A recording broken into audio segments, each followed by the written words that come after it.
قريبا جدا والحمد لله رب العالمين. ومشاهدينا سوف أقرأ عليكم هذا الخبر الذي ورد قبل قليل العاجل، حيث استقبل فخامة الأخ الرئيس علي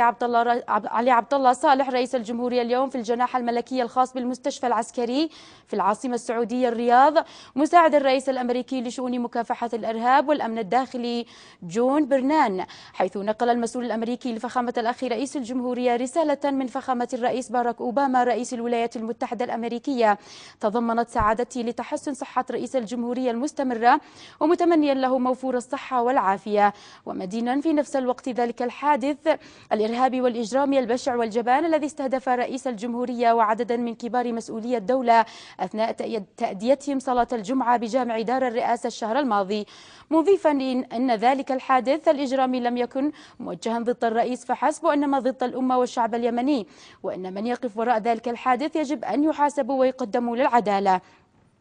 وأكد الرئيس أوباما وقوف الولايات المتحدة الأمريكية إلى جانب وحدة وأمن واستقرار اليمن واستعادته لمساعدة اليمن في المجالات الاقتصادية والتنموية، وكذا جهود اليمن في مكافحة الإرهاب، متمنيا لبلادنا تجاوز الأزمة الراهنة وبما يحافظ على وحدته وأمنه واستقراره. من جانبه حمل فخامة الأخ رئيس الجمهورية مساعد الرئيس الأمريكي نقل الرسالة إلى الرئيس باراك أوباما رئيس الولايات المتحدة الأمريكية وشكره على مشاعره الطيبة والصادقة وعلى دعم الولايات المتحدة الأمريكية لوحدة وأمن واستقرار اليمن، مؤكدا بأن اليمن بحاجة إلى الدعم والمساندة في الجانب الاقتصادي والتنموي، وذلك للحد من الفقر والبطالة التي تمثل بيئة خصبة لتفشي مظاهر الإرهاب. ودعا فخامة الأخ رئيس الجمهورية إلى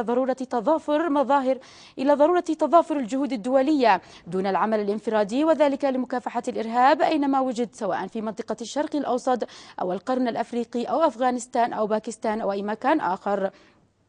موضحا بأن اليمن قد قطع شوطا كبيرا في مواجهة الإرهاب، وأن ذلك توجها لا رجع عنه في كل الأوقات والظروف، كون الإرهاب يشكل آفة خطيرة على أمننا واقتصادنا الوطني. وأشاد فخامة الأخ الرئيس بالجهود التي يبذلها الأشقاء في مجلس التعاون الخليجي وفي مقدمتهم المملكة العربية السعودية الشقيقة، وكذا الولايات المتحدة الأمريكية ودول الاتحاد الأوروبي في معالجة الأزمة السياسية في اليمن، مشيرا إلى أن التبادل السلمي للسلطة يجب أن يكون في إطار الديمقراطية وضمن قواعد الدستور، وأن المبادرة الخليجية وبيان الأمم المتحدة يمثلان أرضية للخروج من الأزمة الراهنة وعبر حوار وطني يشمل كافة القوى السياسية بما تضمن تغليب المصلحة الوطنية العليا والحفاظ على وحدة الوطن اليمني وأمنه واستقراره. حضر اللقاء وكيل جهاز الأمن القومي جلال الرويشان.